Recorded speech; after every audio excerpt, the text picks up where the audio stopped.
சாய் பக்தர்களுக்கு என் அன்பு வணக்கங்கள். ஓம் சாய்ராம்.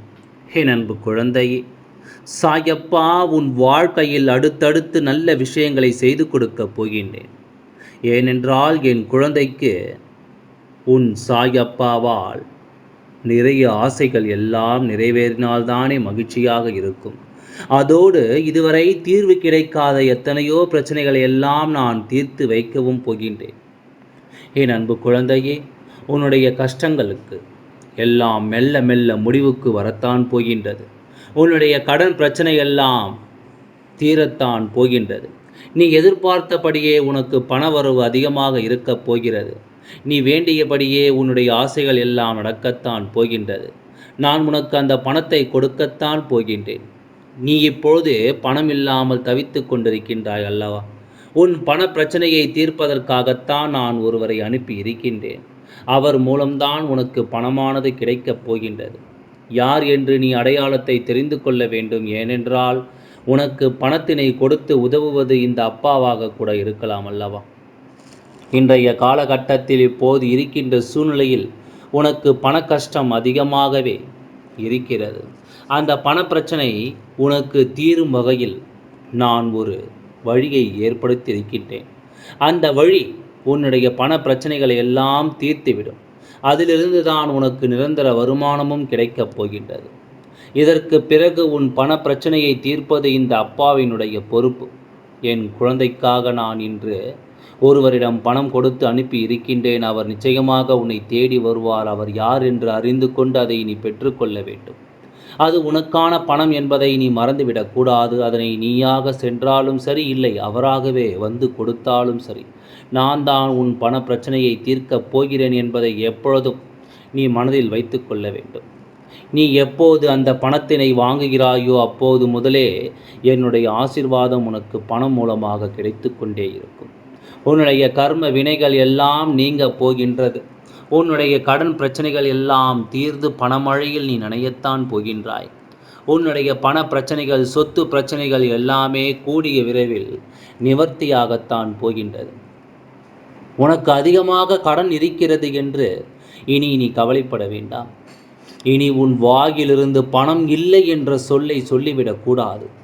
ஏனென்றால் பண பிரச்சனையை தீர்க்கத்தான் உன்னிடத்தில் நான் ஒருவரை அனுப்பி இருக்கின்றேன் அல்லவா? இதுவெல்லாம் உன்னிடத்தில் கிடைத்த பிறகு இந்த அப்பா உன்னை நோக்கி வர வேண்டும் என்றால் ஏன் நான் சொல்வதைப் போல நீ செய்ய வேண்டும். உனக்கு இனி எல்லாம் நல்லதாகவே நடக்கும். உன்னுடைய தொழில் நீ எதிர்பார்த்ததை விட அதிகமாகத்தான் இருக்கப் போகின்றது. உனக்கான லாபமானது பல மடங்கு அதிகமாக கிடைக்கப் போகின்றது. உன்னுடைய வேலையில் நீ பதவி உயர்வு பெற்று கூடுதல் வருமானமும் கிடைக்கும்படி நீ மகிழ்ச்சியாக இருக்கப் போகிறாய். இதையெல்லாம் உன் அப்பா உன் வாழ்க்கையில் செய்துவிட்டேன் என்பதை நீ மறந்து விடாதே. அதுவெல்லாம் கூடிய விரைவிலேயே உன் கைகளில் கிடைக்கும். நான் சொன்னதைப் போலவே நீ இதை நடத்தி ஒரு பெரிய தொகை ஒன்று கிடைக்கப் போகிறது. அதற்கான நல்ல செய்தியும் உன் காதுகளில் விழப்போகின்றது. உன் பண பிரச்சனை உனக்கு முற்றிலுமாக நீங்கிவிடும். பண கஷ்டம் என்பதே இனி உன் வாழ்க்கையில் இருக்கப் போவது கிடையாது. உன் வாழ்க்கையில் வந்து உனக்கு நல்ல வழிகளையும் ஆரோக்கியமான வாழ்க்கையையும் கொடுக்கத்தான் போகின்றேன். இந்த அப்பாவின் துணையோடு நீ வெற்றி நடை போடத்தான் போகின்றாய். இதுவரை உன்னுடைய வாழ்க்கையின் வேதனைகளை அதிகமாகவும் கஷ்டங்கள் நிறைந்ததும் இருந்ததல்லவா? அப்போதெல்லாம் உன்னுடைய மனம் சஞ்சலப்பட்டு கொண்டே இருந்தது. அப்படி இருக்கக்கூடிய நிலையில் யார் நமக்கு இந்த இக்கட்டான நேரத்தில் உதவிகள் செய்வார் என்று எல்லோரிடத்திலும் உதவிகளை கேட்டு யாருமே உதவி செய்யாத நிலையில்தான் என்னிடத்தில் வந்து நீ கதறி அழுதாய் அல்லவா? இனி உன்னுடைய துக்கமும் துயரமும் உன்னை விட்டு விலகப் போகிறது.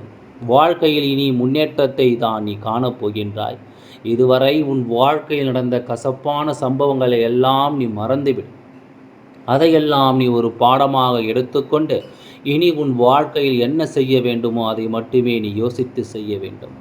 இதற்கு முன்பு உனக்கு வந்த பிரச்சனைகளுக்கு எல்லாம் யாரிடம் சொல்வது, யார் எனக்கு தீர்வினை கொடுப்பார்கள் என்று நீ அழுது கொண்டிருந்தாய் அல்லவா? அப்படிப்பட்ட சூழ்நிலையிலிருந்து நீ வெளியே வந்துவிடு. உன்னுடைய முகத்தை எப்போதும் புத்துணர்ச்சியுடன் வைத்துக்கொள். இந்த அப்பா உன்னோடு இருக்கும் வரை இனி உனக்கு எந்த ஒரு துன்பமும் இல்லை, எந்த ஒரு துயரமும் இல்லை, எந்த ஒரு பிரச்சனையும் உன்னை ஒரு நாளும் கஷ்டப்படுத்தி விடாது. உன்னுடைய மனம் புத்துணர்ச்சியாக இருந்தால்தான் உன்னுடைய முகமும் புத்துணர்ச்சியாக இருக்கும். உன்னுடைய முகத்தை நீ நேரடியாக கண்ணாடியில் சென்று பார். எவ்வளவு சோர்வாக, எவ்வளவு கவலையாக இருக்கிறாய் என்பது உனக்கே தெரியும். வாழ்க்கையில் வெற்றியை நோக்கி பயணிக்கக்கூடிய நீ இப்படியெல்லாம் சோர்வாகவும் தளர்வாகவும் இருக்கக்கூடாது. தெய்வங்கள் உனக்கான ஒரு நல்ல விஷயத்தை கொடுக்கும் பொழுது நீ அதை ஒற்றாகத்தானே அதை பெற்றுக்கொள்ளத்தானே வேண்டுமல்லவா?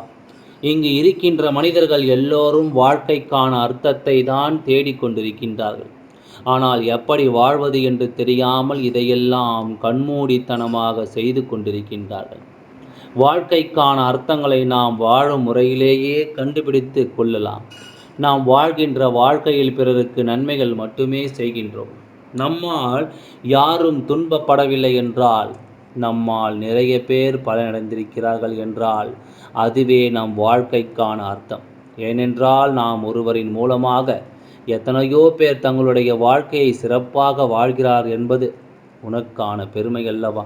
உன்னிடத்தில் இருக்கின்ற பணமோ செல்வமோ அல்லது கல்வியோ அதன் மூலம் யாருக்கும் எந்த ஒரு பயனும் இல்லை என்றால் நீ வாழ்வதில் அர்த்தமில்லை.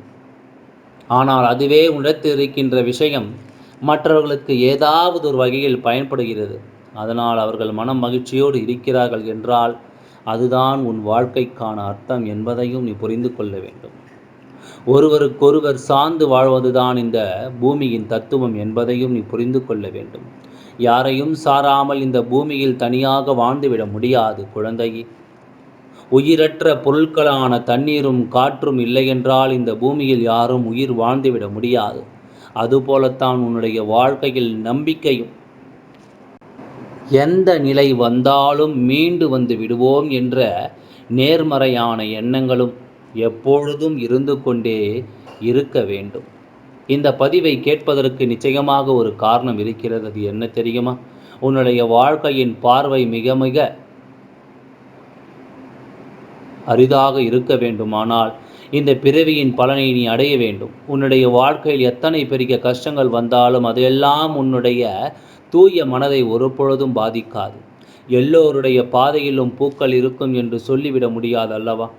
ஏனென்றால் ஒருவர் வாழ்க்கையை கடந்து வரும்பொழுது கரடு முரடான பாதைகளை எல்லாம் கடந்துத்தான் உன்னை இந்த அப்பா இதயத்தில் சுமந்து கொண்டிருக்கின்றேன். உன்னை இந்த அப்பா என்னுடைய இதயத்தில் வைத்திருக்கின்றேன். என்னுடைய வாழ்க்கையில் முன்னேற்றத்தை கொடுக்க வேண்டியது என்னுடைய தலையாய கடமையாக இருக்கின்றது. அதனால் இந்த அப்பா சொல்லும் வார்த்தைகளை நீ நம்பிக்கையோடு பின்பற்று. நீ எதையெல்லாம் இதுவரை இழந்திருக்கின்றாயோ அதையெல்லாம் நிச்சயமாக மீட்டு கொண்டு வந்து விடுவாய். அது மட்டுமல்ல, தவறான புரிதலினால் உன்னை விட்டு விலகிச் சென்ற உன்னுடைய உறவுகள் மீண்டும் உன்னை தேடி வரத்தான் போகின்றார்கள். நீ வேண்டியது எல்லாம் உனக்கு நிறைவேறுவதற்கு இன்னும் சில நாட்கள் மட்டுமே இருக்கின்றது. இன்னும் சில நாட்களில் அது நல்ல செய்தியை நீ கேட்கத்தான் போகிறாய். உன் வாழ்க்கை நல்ல வழியானது பிறக்கத்தான் போகிறது. இந்த அப்பா தொடர்ச்சியாக இனி மகிழ்ச்சியான செய்திகளைத்தான் உன் வாழ்க்கையில் நடத்தி காட்டப் போகின்றேன். அதனால் நீ எதற்காகவும் உன்னுடைய கண்களை கலங்க வைக்காதே. நீ மகிழ்ச்சியாகவே இரு. அதுவே இந்த அப்பாவுக்கு போதும். என்னை மீறி உன் வாழ்க்கையில் எந்த கெட்ட விஷயங்களும் இனி நடக்கப் போவதில்லை. அதனால் இதுவரை உனக்கு இருந்த மனக்கவலை எல்லாம் நீ விலக்கி வைத்து விட்டு மகிழ்ச்சியான ஞாபகங்களையும், யாரெல்லாம் மாற்றங்களை ஏற்றுக்கொள்ளாமல் பிடிவாதமாக நடந்து கொள்கின்றார்களோ அவர்களுக்கான பலன்கள் எல்லாம் மெதுவாகத்தான் நடக்கும் என்பதனை நீ புரிந்து கொள்ளலாம். உன் வாழ்க்கையில் நீ எதிர்பார்த்த மாற்றம் வரத்தான் போகிறது. உன்னுடைய பல நாள் வேண்டுதல் விரைவிலேயே நடக்கப் போகிறது. அதற்கு நீ செய்ய வேண்டியதெல்லாம் என்ன தெரியுமா? உன் மனதில் நேர்மறையான எண்ணங்களை எப்பொழுதும் நினைத்து கொண்டே இருக்க வேண்டும். அதிலும் நிச்சயமாக பணம் பற்றிய உன்னுடைய எண்ணங்களை நீ நல்ல விதமாகத்தான் எண்ண வேண்டும்.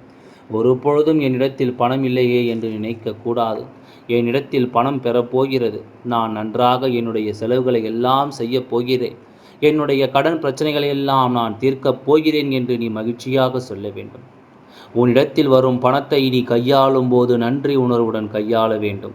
அது மட்டுமல்ல, ஒருவருக்கு நீ பணத்தை கொடுக்கும் பொழுது உன்னிடத்தில் இருந்து அந்த பணத்தை வாங்கக்கூடிய நபர் நன்றாக இருக்க வேண்டும். அவர்களுக்கு இது போன்ற மேலும் மேலும் நிறைய பணம் சேர வேண்டும் என்று மனதிலே எண்ணிக்கொண்டு கொடுக்க வேண்டும். யாரிடத்திலும் நீ எதிர்மறையான வார்த்தைகளை பேசிக்கொண்டு எதிர்மறையான எண்ணங்களை மனதில் நினைத்து கொண்டு பணத்தினை கொடுக்கக்கூடாது. அப்படி நீ கொடுத்தாயானால் அந்த எதிர்மறை எண்ணங்கள் எல்லாம் உன் வாழ்க்கையை தான் பாதிக்கும். அதனால் நீ எப்பொழுது மற்றவர்களுக்கு பணம் கொடுத்தாலும் அதை சந்தோஷமாக மனதில் நினைத்து கொண்டு அவர்களுக்கு அந்த பணத்தினை கொடுக்க வேண்டும். அப்படி நீ கொடுப்பாயானால் நீ கொடுத்த பணமானது பல மடங்காக உனக்கே திரும்பி வரும். இதில் எந்த ஒரு மாற்றும் கருத்தும் கிடையாது.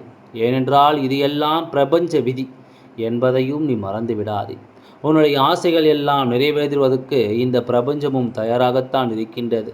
இந்த சாயப்பாவும் அதற்கான வழிகளை எல்லாம் ஏற்படுத்தி கொடுத்து விட்டேன். இனி உனக்கான பலன்கள் கிடைக்கப் போவது உறுதி.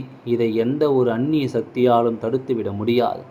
உன்னுடைய போராட்டங்கள் எல்லாம் நல்லபடியாக முடியப் போகிறது. இனிமேல் நீ வெற்றி படிக்கட்டில் ஏறப்போகின்றாய். ஒவ்வொரு படியையும் கடந்து நீ உனக்கான வெற்றியை அடைந்து உச்சத்தில் அமரப்போகின்றாய் என்பதனை மறந்து விடாதே. இதுவரை வாழ்க்கையில் எதையெல்லாம் தேடி நீ சென்றாயோ அதுவெல்லாம் இனி உன்னை தேடி வரத்தான் போகிறது. நீ எதிர்பார்த்ததைப் போலவே உன்னுடைய வாழ்க்கை இனி அமையத்தான் போகிறது. அதை மாற்றி அமைக்க வேண்டியது உன்னுடைய அப்பாவின் பொறுப்பு என்பதை நீ நினைவில் வைத்துக்கொள். இந்த சூழ்நிலைகளை எல்லாம் மாற்றி அமைத்துவிட்டு அதற்கான சக்தியையும் நான் உனக்குள்ளே கொடுக்கத்தான் போகின்றேன். இந்த சூழ்நிலைகளை எல்லாம் உணர்ந்து உனக்குள்ளே இந்த அப்பாவின் சக்தியினை உணர வேண்டும். உன்னுடைய முயற்சிகளை நீ எதுவுமே செய்யாமல் எல்லாவற்றையும் அப்பா பார்த்து கொள்வார் என்று நீயாக எந்த ஒரு விஷயத்தையும் தவற விட்டு விடாதே. உன்னுடைய சொந்த முயற்சியை நீ செய்யும் பொழுது அப்பா உனக்கு துணையாக இருந்து எல்லா வழிகளையும் உனக்கு ஏற்படுத்தி கொடுத்து உன்னை வெற்றி பெறச் செய்வேன். ஏதேனும் மனம் தளர்ந்து போகின்ற சூழ்நிலையோ விரக்தியோ ஏற்படுகின்ற சூழ்நிலை வந்துவிட்டால் நீ நினைக்க வேண்டியது என்ன தெரியுமா? இந்த அப்பாவை நினைத்து கொண்டு என்னால் முடியும், என்னால் இந்த விஷயத்தை செய்ய முடியவில்லை என்றால் யாராலும் செய்ய முடியாது, என் அப்பாவின் துணையாக இருக்கின்றார், நான் இதை செய்துவிட்டுத்தான் வேறு வேலையை பார்ப்பேன் என்ற தன்னம்பிக்கையை நீ உனக்குள்ளே அதிகமாக வைத்திருக்க வேண்டும். உன்னுடைய மனதில் தோன்றுகின்ற எண்ணங்களை எல்லாம் நீ எப்பொழுதும் நேர்மறையாகவே வைத்திருக்க வேண்டும். அது மட்டுமல்ல, எப்போதெல்லாம் நீயாகவே உனக்குள் பேசிக்கொள்கின்றாயோ அப்பொழுதெல்லாம் உன்னுடைய வாயிலிருந்து வருகின்ற வார்த்தைகள் எல்லாம் என்னால் முடியும், நான் தான் இதை சிறப்பாக செய்வேன், என்னை விட இங்கு யாரும் இந்த வேலையை இத்தனை சிறப்பாக செய்ய முடியாது என்ற நம்பிக்கையை நீ அதிகமாக வைத்திருக்க வேண்டும். உன்னுடைய எண்ணங்களை நேர்மறையாக மிக அழகாக நீ சிந்திக்க தொடங்கிவிட்டால் உன்னுடைய வாழ்க்கை மிக அழகான பூந்தோட்டம் போல மாறிவிடும். உன்னை சுற்றி இருப்பவர்கள் எல்லோரும் உனக்கு நன்மைகள் மட்டுமே செய்வார்கள். அவர்கள் செய்வதற்கு துரோகங்கள் செய்வதற்கும் நினைக்க மாட்டார்கள் என்பதனை நீ நினைவில் வைத்து கொள்ள வேண்டும். எல்லாம் நன்மைக்கே என்று நம்பு. நிச்சயமாக எல்லாம் நல்லபடியாகவே நடந்து முடியும். ஓம் சாய்ராம். நன்றி, வணக்கம்.